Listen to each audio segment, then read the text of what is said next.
오늘 말씀은 주님이 당하신 고난, 이런 제목으로 함께 은혜를 나누고자 합니다.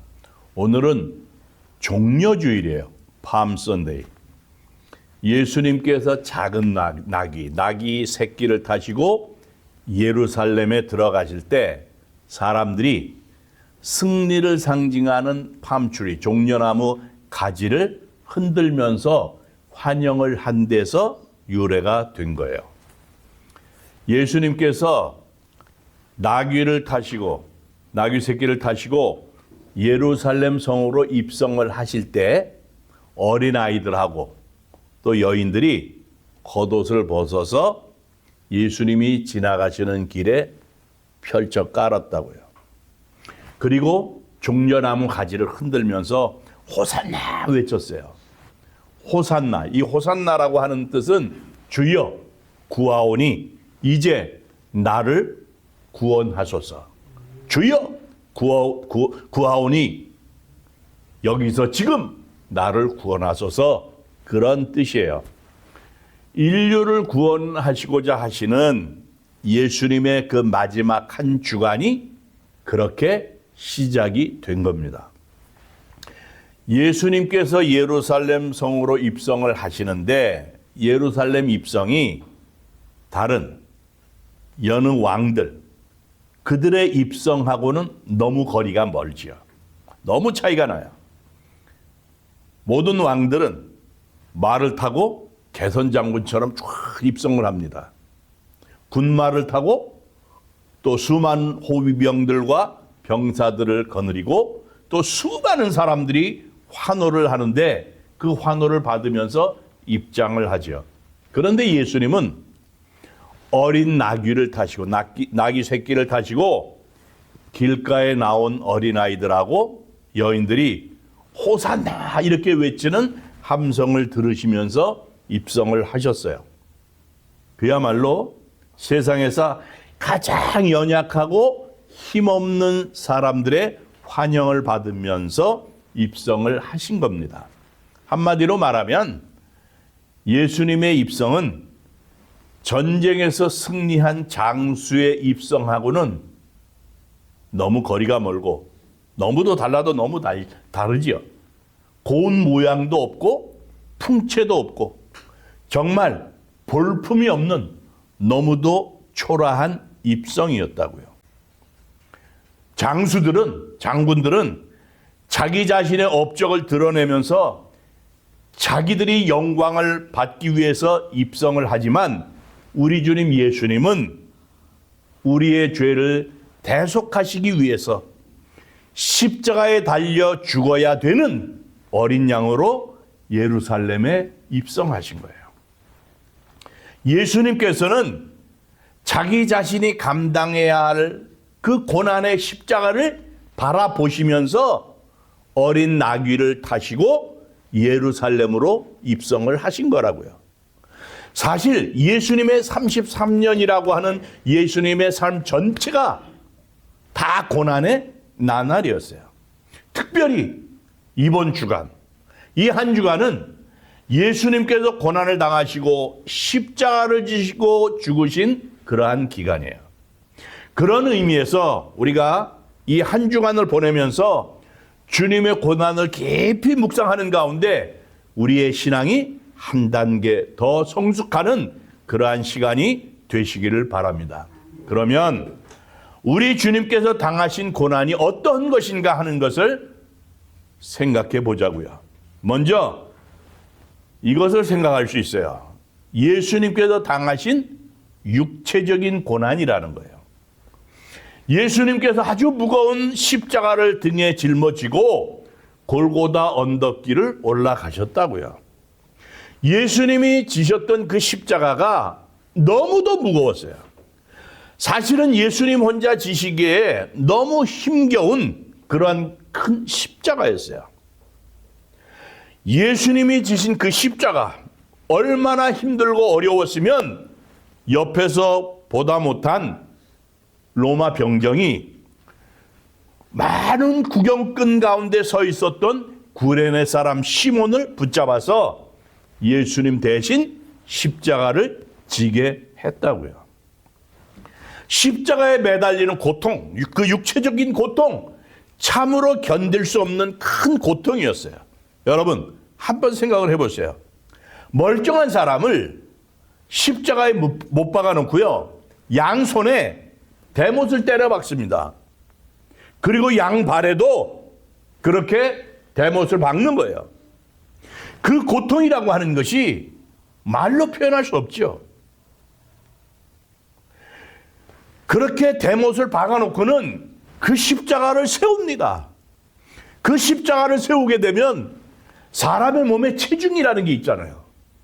십자가에 못 박혀가지고 몸이 밑으로 처질 수밖에 없어요. 그러면 팔은 위에 올라가고 몸은 밑으로 처지죠. 손이 다 찢겨 나가면서 엄청난 고통, 말로 표현할 수 없는 그러한 고통을 당하게 되죠. 그럴 땐 너무나도 힘들고 너무도 아프고 너무도 어려우니까 못 박힌 발로 힘을 주면서 일어서려고 했을 거라고요. 그러면 그 못 박힌 그 발이 얼마나 아팠겠어요.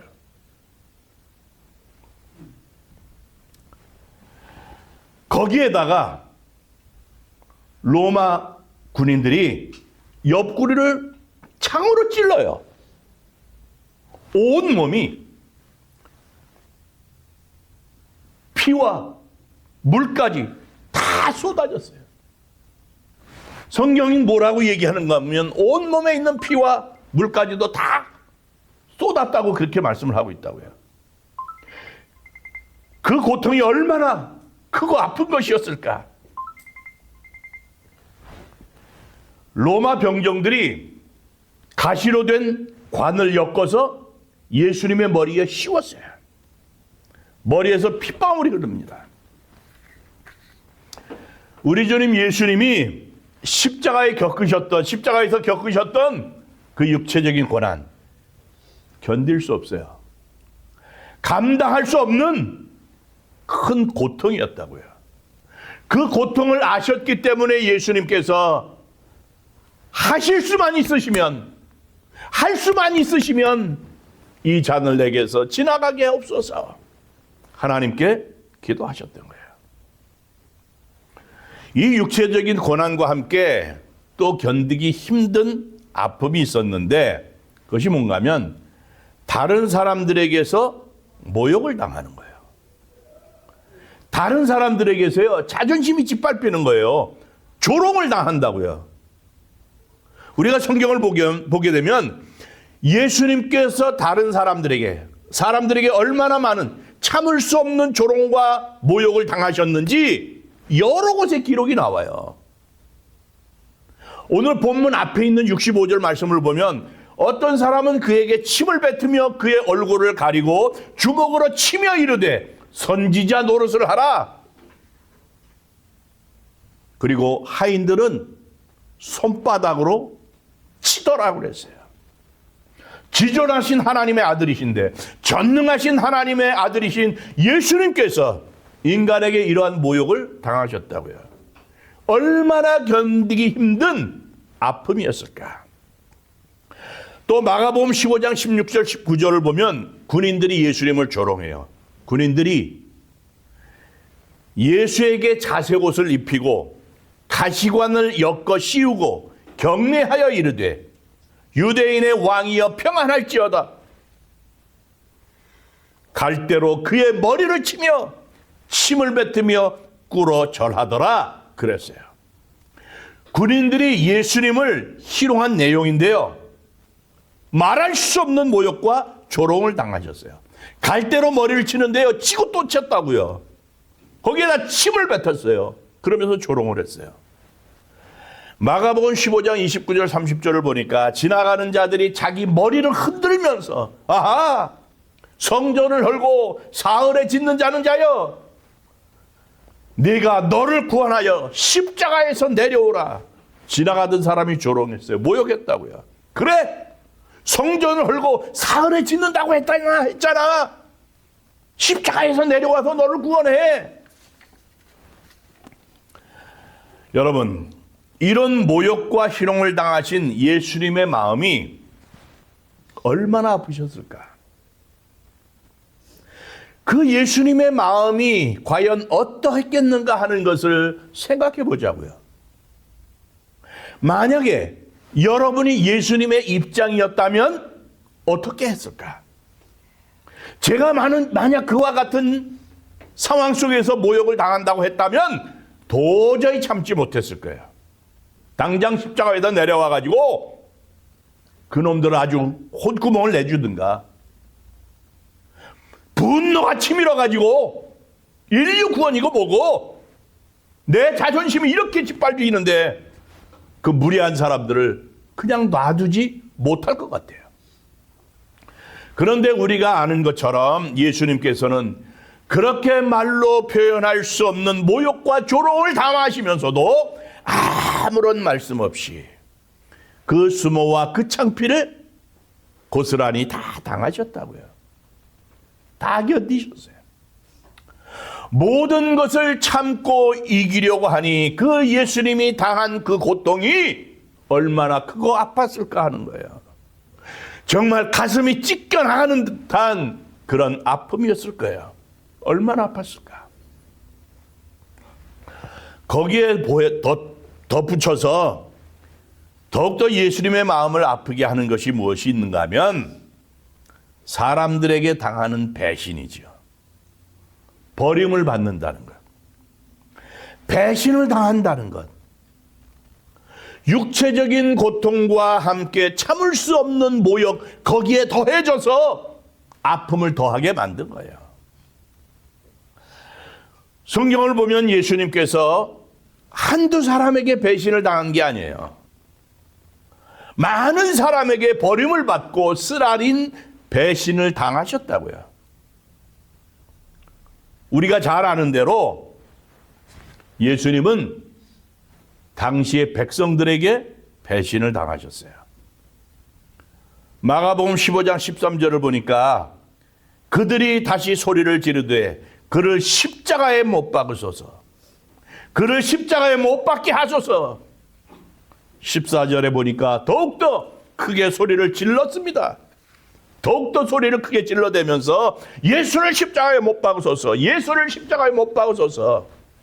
여러분, 지금 바라바를 내어주고 바라바를 내놓고 예수를 십자가에 못 박으라고 고래고래 소리를 지르고 있는 이 사람들이 누군가 하는 거예요. 예수님께서 그렇게 사랑하셨던 백성들이라고요. 예수님께서 그들을 늘 긍휼히 여기셨어요. 병도 고쳐주셨다고요. 먹을 것이 없어서 먹을 것도 주셨다고요. 마치 목자를 잃은 양들이 방황하는 것 같은 그런 그들에게 특별한 사랑을 가지고 그들을 만나 주셨던 분이 예수님이에요.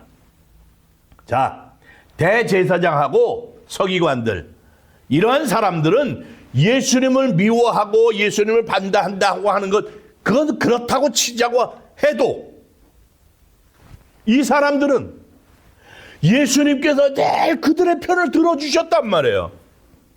예수님의 말할 수 없는 사랑과 은혜를 입은 백성들이라고요. 예수님의 넘치는 사랑을 받았는데, 그런데 하루아침에 돌변을 해가지고 예수를 죽여라, 예수를 죽여라, 그를 십자가에 못 박아라 그러는 거예요. 어떻게 그렇게 소리를 지를 수 있을까? 너무도 기막힌 일이지요. 정말 배은망덕한 사람들이에요. 예수님을 배신한 사람이 또 있죠? 제자들이잖아요. 그 중에 가룟 유다를 보자고요.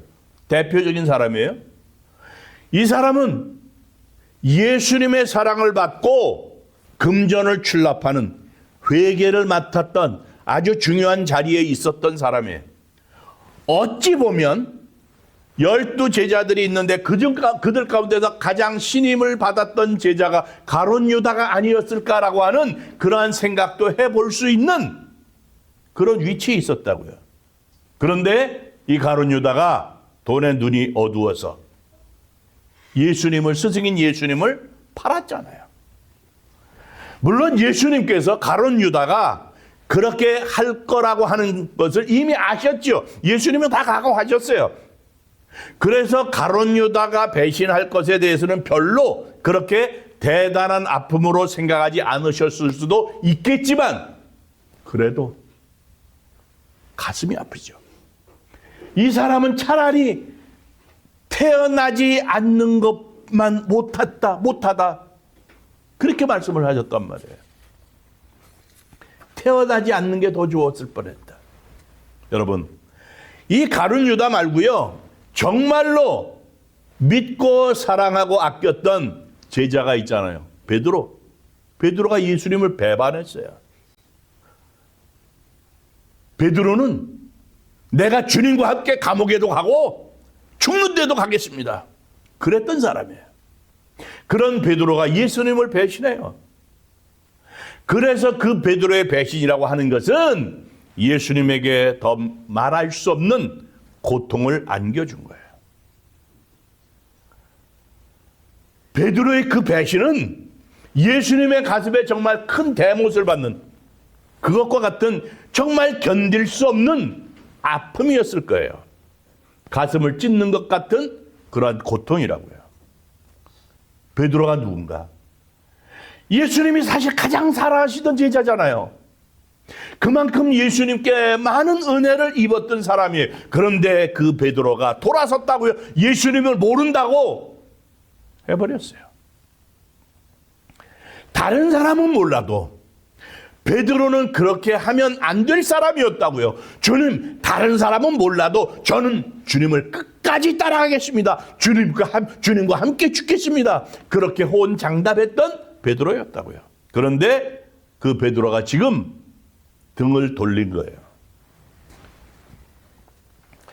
사실 예수님이 로마 병정들에게 붙잡히고 신문을 당하시고 모욕을 당하시고 무거운 십자가를 지고 십자가에 달려서 피를 흘리고 돌아가셨을 때 베드로 그 한 사람만이라도 당당하게 예수님 편이 돼가지고 예수님 곁에서 버텨주었다고 한다면 아마 예수님에게 큰 힘이 됐을지도 몰라요. 든든했을 거라고요. 그런 의미에서 보면 이 베드로의 배신은 예수님에게는 땅이 꺼지는 듯한 절망이었을 수 있는 거예요. 감당하기 어려운 아픔이었을 거예요. 가장 큰 고통이었을 수 있다고요. 물론 예수님은 다 아셨어요. 내가 닭이 2번 물기 전에 나를 3번 부인할 것이라고 그래서 말씀을 하셨단 말이에요. 물론 다 아셨지만 다 아셨다고 할지라도 그래도 베드로인데 끝까지 예수님 편에 있었다고 한다면 얼마나 좋았을까. 베드로가 예수님을 배신한 내용을 보자고요. 오늘 본문 69절부터 71절까지의 말씀인데 여종이 그를 보고 곁에 서 있는 자들에게 다시 이르되 이 사람은 그 도당이라 하되 또 부인하더라. 조금 후에 곁에 서 있는 사람들이 다시 베드로에게 말하되 너도 갈릴리 사람이니 참으로 그 도당이니라. 그랬더니 뭐라고 베드로가 얘기를 하는가 하면 베드로가 저주하며 맹세하되 나는 너희가 말하는 이 사람을 알지 못하노라 그랬다고요. 사랑하는 스승을 모른다고 부인을 했는데요. 저주하고 맹세까지 하면서 모른다고 부인을 하며 배신을 했어요. 오늘 본문에 보니까 그때 닭이 2번째 울었다는 거예요. 2번째 닭 우는 소리를 들은 베드로가 자기 자신의 비겁함을 깨달았어요. 예수님께서 하신 말씀이 생각이 났다고요. 내가 닭이 2번 울기 전에 나를 3번 부인하리라. 이 말씀이 생각이 났어요. 그래서 예수님을 배반했다는 부끄러운 그 새하실 그것을 깨닫고 밖으로 나가서 가슴을 치면서 심히 울었다고요. 오늘 본문을 NIV 영어 성경을 보니까 He broke down and wept 그랬어요. 그가 무너져 내리면서 울었다는 거예요. 무너져 울었다는 거예요. 마태복음과 누가복음에서는 심히 통곡했다는 거예요. 여러분, 우리는요 예수를 믿는다고 하는 사람들이에요. 그런데 예수를 믿는다는 것이 과연 무엇인가? 예수를 믿는다는 것은 예수님과 내가 어떠한 관계를 맺고 살아간다라고 하는 그런 뜻이라고요. 그러면 정말 우리가 예수님과 어떤 관계를 맺고 살아가느냐 하는 거예요. 혹시 나도 베드로처럼 때때로 예수님의 마음을 아프게 하는 그런 사람들은 아닌가? 나도 상황에 따라서 내 처지에 따라서 예수님을 부인한 적은 없는가? 예수님에게 등을 돌리고 예수님을 배반한 적은 없는가? 정말 하나님께서 주신 그 은혜만큼 예수님께서 우리를 사랑하신 그만큼 우리가 주님을 사랑하고 주님과 함께 살아가고 있는 사람들인가? 생각을 해보면 우리는 정말 하나님께로부터 많은 은혜와 사랑을 받은 사람들이에요. 나의 나 된 것이 하나님의 은혜라고요. 지금 내가 이 자리에 있는 것 모두가 다 하나님의 은혜예요. 그런데 우리가 얼마만큼 하나님의 그 은혜와 그 사랑에 보답하며 살고 있느냐 하는 거예요. 얼마만큼 예수님과 내가 함께 동행을 하고 있는가, 예수님과 함께 길을 걸어가고 있는가 하는 거예요. 혹시 하나님을 배신한 적은 없었던가, 하나님의 마음을 아프게 한 적은 없었던가, 예수님께 등을 돌린 적은 없었던가 생각해 봐야 된다는 거죠. 여러분, 그 옛날에 베드로가요, 예수님을 배반하기는 했지만 닭이 2번 울었을 때 베드로가 돌아서서 통곡했어요. 심히 통곡했어요. 그 옛날 베드로가 예수님을 배신했을 때 울었던 그 닭이 사실은 오늘도 울고 있는 거라고요. 문제는 그 울음소리를 듣는 우리들이 이제 어떻게 해야 되겠느냐 하는 거잖아요. 그 옛날 베드로가 닭 우는 소리를 듣고 밖으로 나가서 가슴을 치고 심히 울었다고 그랬어요. 무너져 내리는 가슴을 치면서 통곡했어요. 무너져 내리는 가슴을 부여잡고 통곡했다고요. 회개했어요. 자기의 죄를 뉘우쳤다고요. 오늘 우리도 닭 우는 소리를 들을 때 가슴을 치면서 우리의 죄와 우리의 부끄러움을 회개해야 되는 사람들이라고요. 닭 우는 소리는 계속 들려오는데 성전뜰에서 고난을 당하시는 우리 주님께서 우리를 연면의 눈을 가지고 바라보고 계시는데 우리는 여전히 귀를 닫고 눈을 가리고 너무도 뻔뻔스럽게 살고 있는 것은 아니냐 하는 거죠. 사랑하는 성도 여러분, 오늘의 베드로가 누구입니까? 닭 우는 소리에 가슴을 치면서 자기 잘못을 회개하고 눈물을 흘리는 오늘의 베드로, 바로 우리 모두가 그 베드로이어야 합니다. 십자가에 달리신 주님께서 연민의 눈을 가지고 이 시간 우리를 바라보고 계십니다. 조용히 눈을 감고 십자가의 주님을 생각하면서 묵상하는 한 주간을 살아가시기를 주님의 이름으로 축원합니다.